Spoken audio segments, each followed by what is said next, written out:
I mean, that is a really, really interesting fight. Of course, Adesanya looks incredible lately. He's fucking awesome. What was his last fight?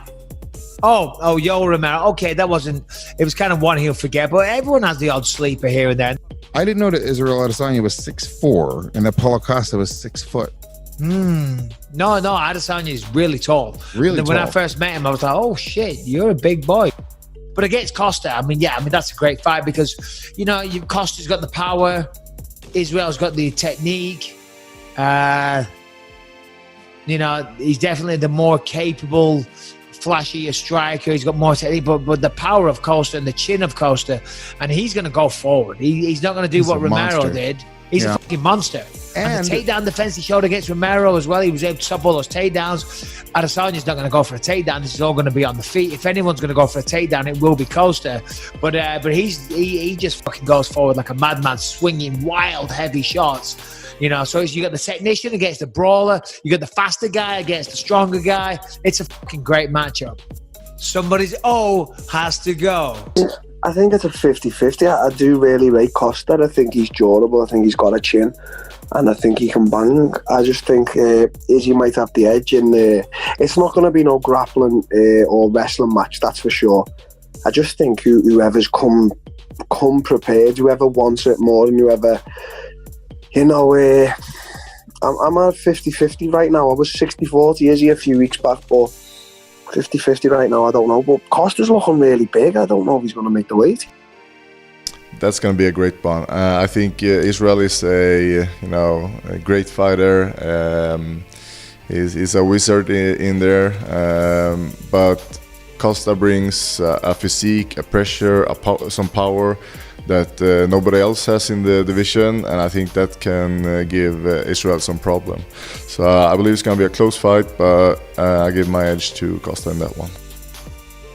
Paulo Costa needs to be crashing forward and landing his big punches, but if he's doing it intelligently, he's far more dangerous than if he's doing it recklessly. And a fight week would allow Adesanya to trash talk him, get inside his head, and make him that kind of reckless version of himself. I think Adesanya can still do it. He just needs to use his slick movement and head movement defense in the first round to make Costa miss his shots. The more punches he misses, the more tired he gets, and the easier he's going to be to pick off at range for Adesanya. And I think the version of Adesanya that faced Gastelum compared to the version that faced Whittaker were very different. We'd already seen developments in his game which are going to be useful against Paulo Costa. I think this is going to be a much different fight than the Adesanya-Romero fight. I think Costa is going to do what we all thought Romero was going to do, but didn't. Got into a bit of a snooze fest with that fight. I think Paulo Costa is going to be a whole different animal. I see this being a very, very close fight. I think Adesanya has to be on his game. Costa is going to be coming with the heat. He's going to be coming with power from the get-go. And I think with Costa, because he throws with power so much, I am very skeptical and if he can carry that over 5 rounds, if it goes 5 rounds. He throws with 110% in every single punch that he throws, that for 3 rounds, like as you've seen in the Romero, when he fought Romero, he started to slow a little bit in the 3rd round, and Romero was able to kind of come back and really do some damage himself. And you cannot slow considerably like that against somebody with the striking acumen that Israel Adesanya brings. He's going to pick you apart.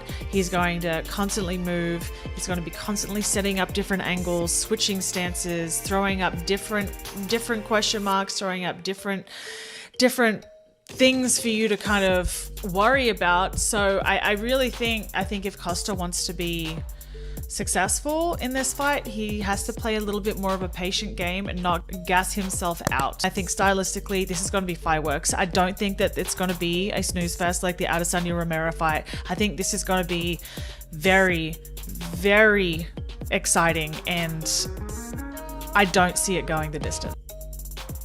It's very hard to say. I think Israel's very good. He's very good at picking people apart, especially when he has the advantages in reach and length. the thing is, though, Costa's huge. Like, he's a big guy, and he's got chin, and he's very, very strong and powerful. And but he does fade off.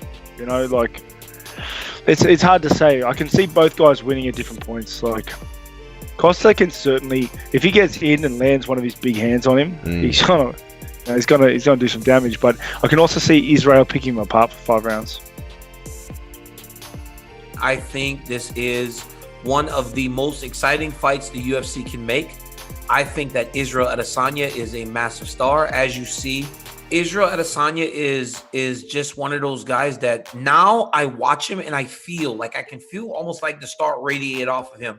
But Paulo Costa is as dangerous a fighter as anyone can hope for. And, you know, when I look at the matchup, I know that Izzy likes to counter, right? That's why the Romero fight was so bad. Both of them were waiting for chances to counter. Paulo Costa will give him those opportunities because Paulo Costa is not going to stand back with him. He's going to go after him.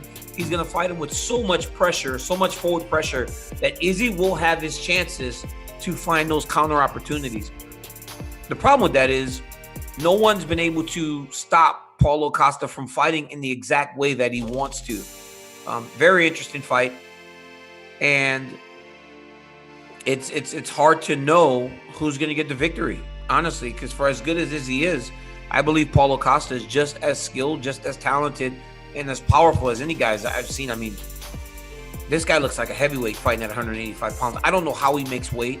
I was talking to his one of his coaches, Eric Albarracin, right?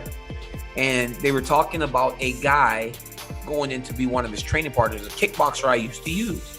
And I was like, he's tough. I was like, you know, he works hard. He'll always fight you.